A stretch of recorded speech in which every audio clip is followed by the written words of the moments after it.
Gunlocker 75 back again, and today we have a really cool video for you.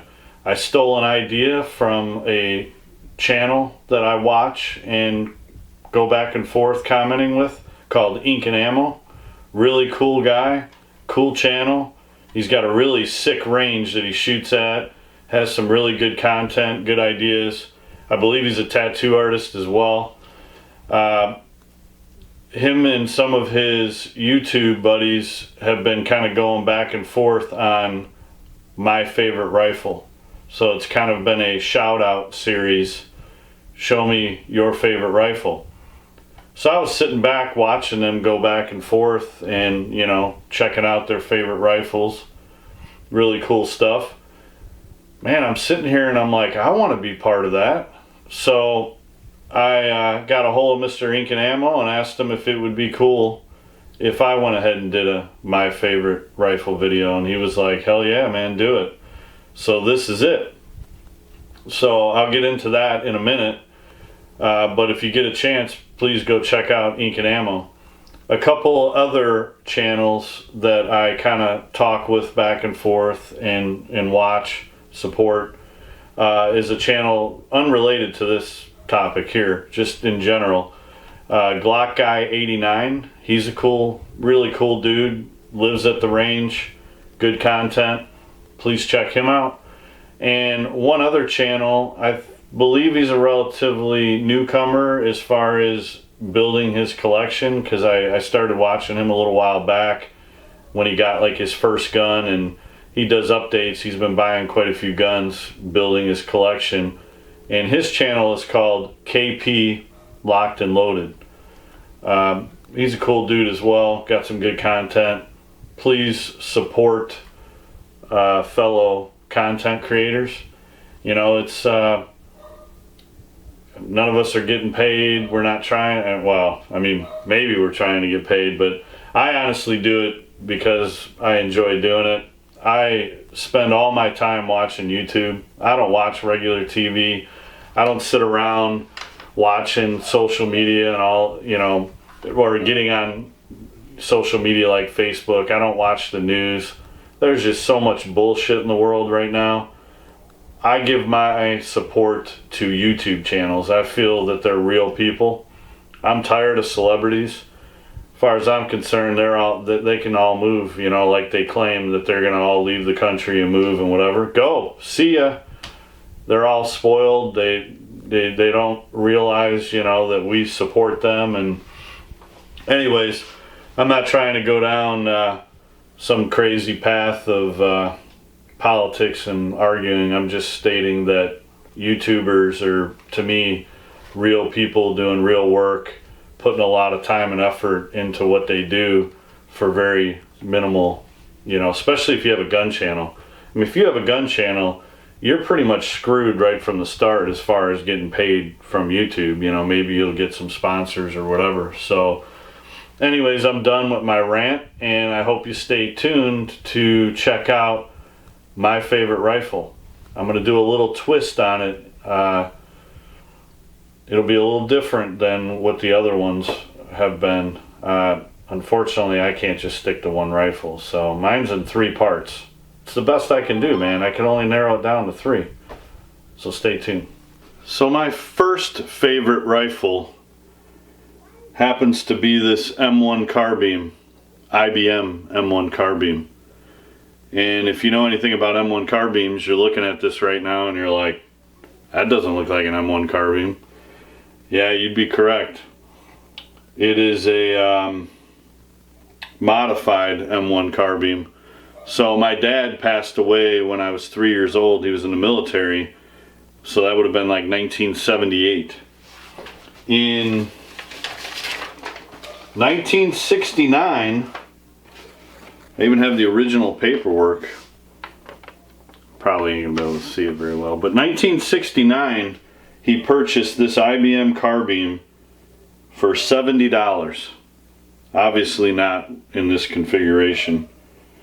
Doesn't really say really a whole lot about it, so I don't know what kind of condition it was in. I don't have the original stock or anything like that. But 1969, $73.50 out the door with tax. $3.50 tax. Those were the days, man. And then in 1971, he had this whole thing modified for $97.70. And basically, this configuration is a completely new stock. Everything was re-blued. So this is my favorite rifle for sentimental reasons. M1 carbines are cool to shoot. I'm going to do mine in 3 parts, 3 favorite rifles, and I'll explain why. I just can't narrow it down to one, but it's a pretty unique rifle. I mean, I would prefer it in its original, but because it was my dad's, he specifically put it this way. I have the original paperwork. It's just cool, you know. It's really the only thing I have from my dad. I mean, that's it, man. This rifle. So the action is just awesome, you know, like an M1 carbine should be. Got the mag in it. And it's funny, you know, I had this as a kid just laying around, never shot it. I take it out and I shoot it for the first time maybe 10 years ago. So it literally took that long for me to shoot it. And it was dead on balls accurate, man. I mean, all these years of being knocked around and thrown around in the closet, it was right on. So that's my favorite rifle. One last thing I wanted to say about this thumbhole stock is it's a Mannlicher stock. If anybody's heard of that, Mannlicher, Mannlicher. If you were to Google Mannlicher M1 carbine, you actually get pictures of this exact configuration.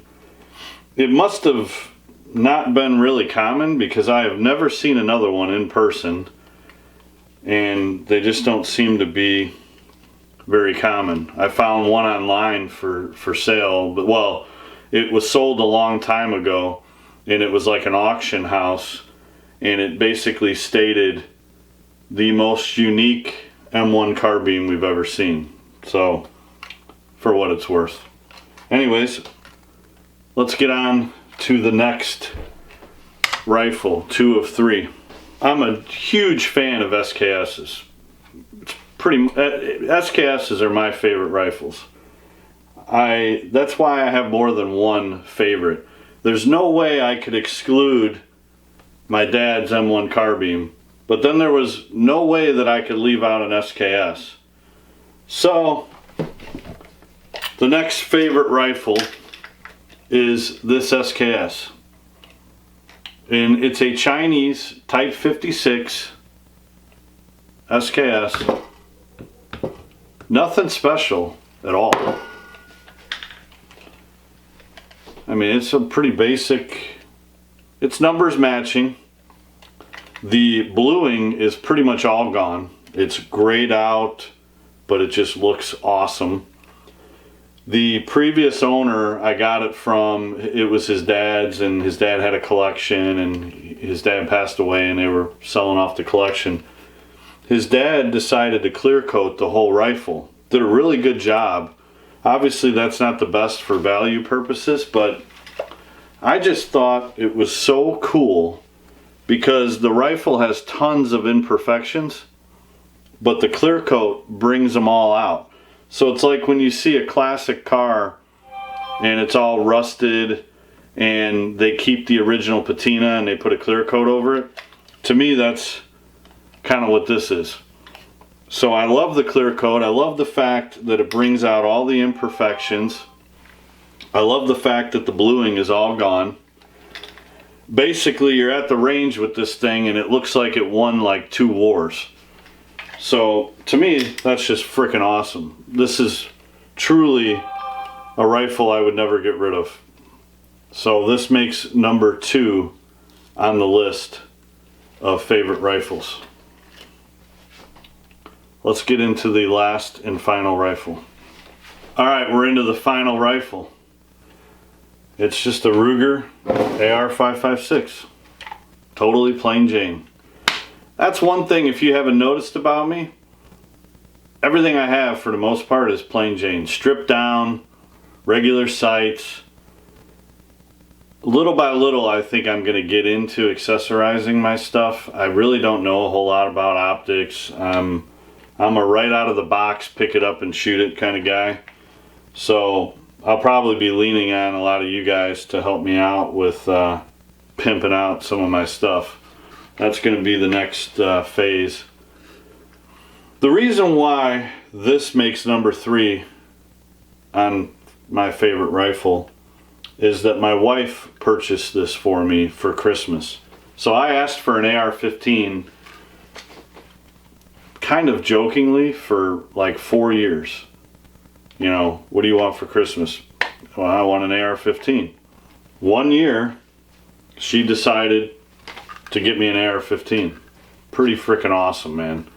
So, because of that, you know, your wife buys you an AR-15 without you knowing about it. That's pretty badass, and it should make favorite rifles. So, here is another rifle I would never get rid of.